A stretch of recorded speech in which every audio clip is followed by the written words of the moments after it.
G'day YouTube, welcome back to my channel Bonsai Works. I'm David.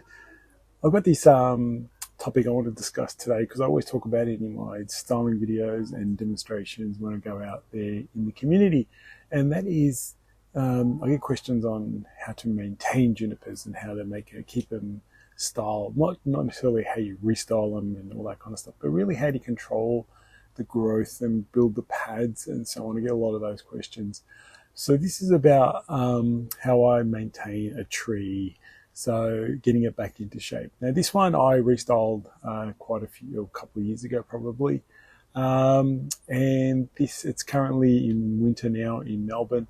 I haven't actually had a chance to clean this tree up just yet over summer and autumn, so I missed that opportunity. But really it's not a missed opportunity because you really can clean these up anywhere up until spring. So once spring starts, that's when you want to kind of cut back. Not do any more work. The reason I don't do any work in spring is I want to let the tree grow, extend, get nice and healthy, new foliage develops, new roots, and so on. So I let the tree do its thing in spring and summer, pretty much, and then from anywhere from end of summer to the start of spring. So we got a couple of months, really, autumn or winter, to really clean up and style and get it back into shape.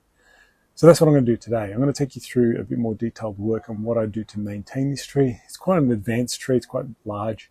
It's a nice size.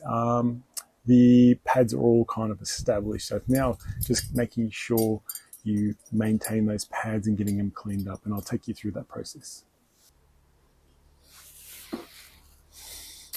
Now let's work on this branch here. It's actually quite a nice large, big cloud shape. It's quite large, probably from here all the way around into here. So you can see it's quite a good sized branch, quite interesting, quite large, and quite three-dimensional. So if I turn side on, you can see how big that is width-wise. It's quite nice, quite a nice sized branch. It's got branches at the back, everywhere you can see. It's pretty good one to deal with. So let's work on that and then pretty much work the same process on the rest of the tree.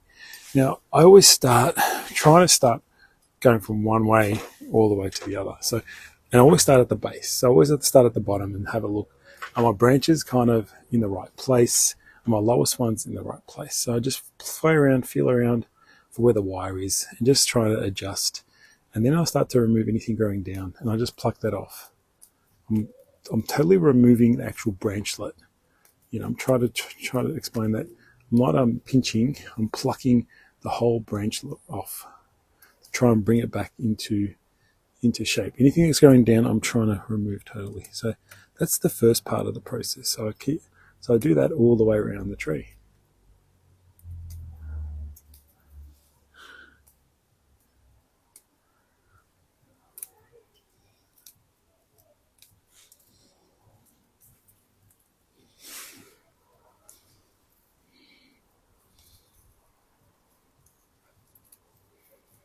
So I'm making sure I also fan out the branch back again.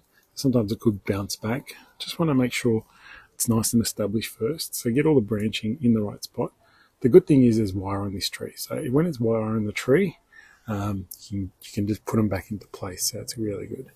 I just keep going around the whole tree, making sure get the branching back down a bit where I need it, because I want to define the levels of the branches again. So when you do that, you notice how all this stuff starts to fall down and you start to pluck the whole branch off.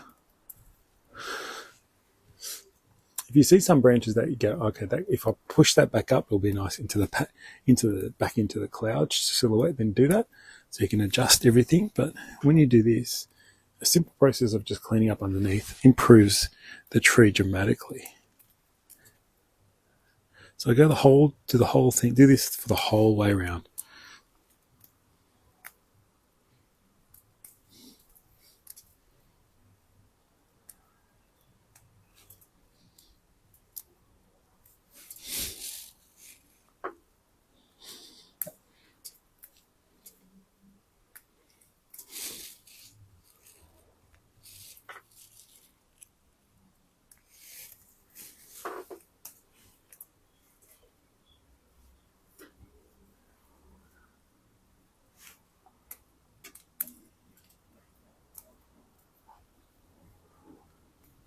Now sometimes when you get to over here, you could probably just start to see, just turn the camera so you can just start to see some tips elongating. So now you don't pinch those out, you come back with the scissors, come back to a branch point or part of the branch and just cut it once.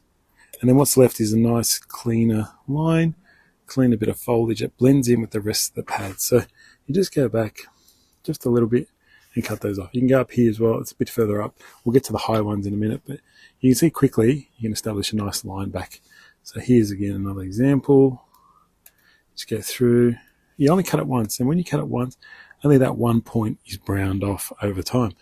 If you cut off like this, like a hedge, what happens is you get 100 brown points. Or if you pinch all the foliage, you get 100 brown points, in that spot. Whereas if I come in and cut once, very important, cut once off, and you can't even tell where I cut it because there's so much foliage there. It looks like a beautiful little cloud. So you go through and cut off anything that's extended too far beyond this little area. So you cut it once, so it's only one cut. So one cut, and then the whole silhouette is re-established. So you just take out the new part. So you can't even see that I've actually cut almost, because there's so much foliage behind that point that I've cut. And that's how junipers grow. It's like there's just not one point growing up. There's lots of points. There's lots of foliage beneath where I've cut. So that was why the pad looks so good still. The pad looks so nice and established. See how nice that is? Just coming back to the silhouette. So if you go through that again, I'll take it one step ahead now. I'm still maintaining the underneath, but I just want to show you this quickly, that you can kind of maintain all this nicely by just doing that process. Anything that's new, so that's the elongation of anything new over the growing season, you can cut back once. Just cut back one, and there's so much foliage that it just looks like you haven't done anything. So let's keep going. So now we've kind of maintained the underneath posting. See how nice that's maintained. And I'll show you quickly how we maintain the upper part by removing that extra growth that's grown throughout the year by cutting back once, just the one point that's growing too far up. You can start to do that. But now there's also a little trick where you've got another layer. So I've got a layer, for example, there's some layers that I want to work from. To bring the camera up, you can't distinguish the layer now sometimes because this is like a cloud here. But what I've also got is another one up here, but it's also starting to blend in too much. So I want to separate the pads a little bit. So I really got to define where the pads are again. So I can see that there's one-ish in here. You can probably just see one-ish in here. Okay. There's probably just one in here, and there's definitely one in here. So just got to maintain. So sometimes branches have to be pushed back up. They've just come down too much.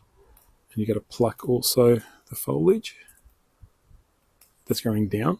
Okay. So now you can start to see there's some sort of delineation there between there and there. So again, process is eliminate the ones that are growing up as well. Pluck anything that's going down. So this one's kind of come down too much, and that's probably what's happened. So there's lots of foliage I've got to pluck off that's underneath.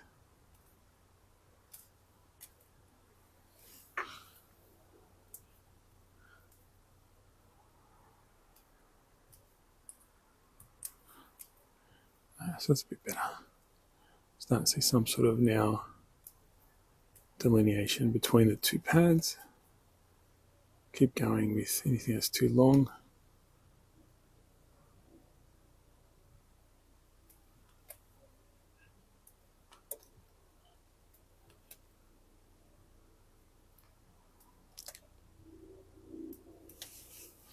You start to hopefully see now there's starting to be a line coming back in. You can actually just see clean line, another line in there. It's starting to become clearer and clearer. Good. So it's come up on the camera pretty well, so I'm glad you can hopefully see what I've done there. And I'll just make sure I do it all the way around. So it's a very slow process, not like it's going to be immediate result. Like you've got to really look at your tree and find all those bits and just come back to maintaining it. So as we go through it, you'll see the differences. Now, there's another one in here that's starting to drop. Get the camera back up a bit. So there's another kind of messy bit in here now starting to happen because this got a lot more growth. So again, just make sure your lower ones are first done right. Get your lower line correctly angled, I guess. Then start to think about which ones are too far down. We'll start to cut them off. Sometimes you need to use scissors. Sometimes you can pluck with your hands.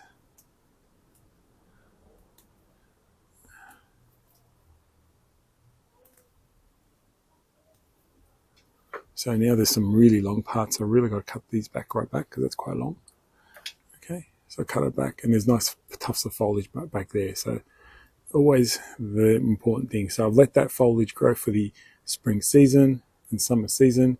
It's done its job, I guess, to establish lots of photosynthesis, I guess, for the tree, and establish the health of the tree with growing roots, growing foliage, and etc. Now it's done its job, I can get rid of it and cut it back to the silhouette that I need.